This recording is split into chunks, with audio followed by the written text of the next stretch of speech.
क्षत्रिय समाज हमारा जिस स्थिति में है, क्या वास्तव में उस समय उस दौर में वो स्थिति में था?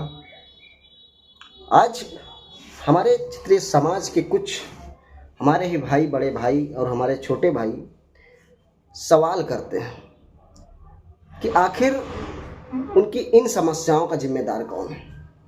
हमारे भारत देश की बागडोर उन राजाओं के हाथ में थी, उन क्षत्रिय वंशजों के हाथ में थी जो इस देश की रक्षा करते थे। इस देश की रक्षा करने के साथ उस राज्य में रहने वाले हर व्यक्ति की रक्षा हमारे क्षत्रिय समाज के लोग करते थे। और वो ये नहीं देखते थे किस जात के हैं, किस धर्म के हैं।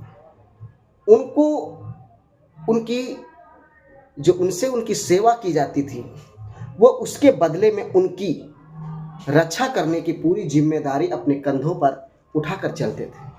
और हमारा समाज एक दूसरे से मिलजुल करके साथ खड़ा होता था और साथ चलता था।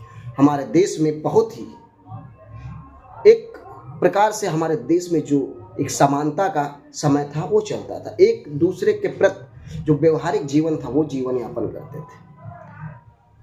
लेकिन उसी के बीच में जब आर्यों ने इस भारत देश पर कदम रखा, उस दिन से हमारे क्षत्रिय समाज के अंदर जो आज ग्रह दशा होते हैं, उस दिन से उनके ग्रहण लगना शुरू हो। आर्य तो विदेशी थे ही, वो भी राज करने की मंशा से आए थे, लेकिन अब राज कैसे किया जाए। उन्होंने देखा कि सबसे बाहुबली समाज कौन सा है, तो उन्होंने बाहुबली समाज को देखा कि क्षत्रिय समाज इस देश में सबसे बाहुबली समाज है, जो इन लोगों की रक्षा करते हैं और सारे शस्त्रों के साथ वो लैस है। उन्होंने उनको तोड़ने का प्रयास किया और उनके ऊपर पूजा पाठ की सामग्रियों को लेकर के उनके प्रति एक भावना ऐसी उत्पन्न कर दी कि लोगों को उसमें झांसा देकर बजाते हुए चले गए। और क्षत्रिय समाज उनकी बातों में आकर के सिमटता चला गया। यही खामियाजा भुगतना पड़ा हमारे राजाओं महाराजाओं को। जब विदेशी उस पर आक्रमण करने लगे तो यही समाज के लोग उनको गृह दसो, अभी समय नहीं है, या कुछ कारण बता करके भगवान की मनसा को समझा करके उनको उस युद्ध से दूर रखने का, उनको मुंह मोड़ने का रास्ता दिखाया। लेकिन विदेशी लोगों ने ऐसा नहीं किया और वो एक काल बनकर टूट पड़े, जिसके कारण हमारी जो एक परंपरा थी, हमारी जो स्थिति थी भारत देश की, वो धीरे धीरे विदेशियों ने हथिया लिया। और हमें क्या मिला? हमें केवल उस आग में झोंक दिया गया जो वास्तव में कुछ है ही नहीं। हमें उस दिशा में मोड़ दिया गया जिस दिशा से हमें कोई लेना देना नहीं था।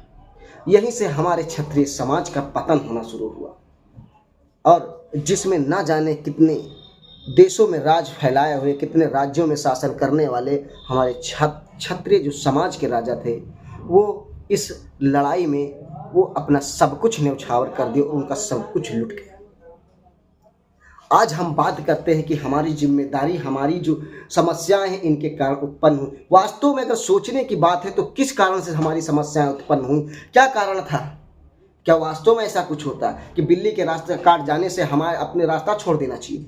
क्या कोई छींक मार दे तो हमें अपना रास्ता छोड़ देना चाहिए? इन फेरों में पड़ करके हमारा जो देश था, हमारे देश की जो एक बहुमूल्य राजा हुआ करते थे, उन राजाओं को एक गृह देशों में फंसा करके उनको उन रास्तों से मोड़ देना और उनको उस जगह पर ले जाने का काम इन्हीं कुछ सामंत विचारधारा के लोगों ने किया, जो आज उसका खामियाजा हम लोग देख रहे हैं और भुगत रहे हैं।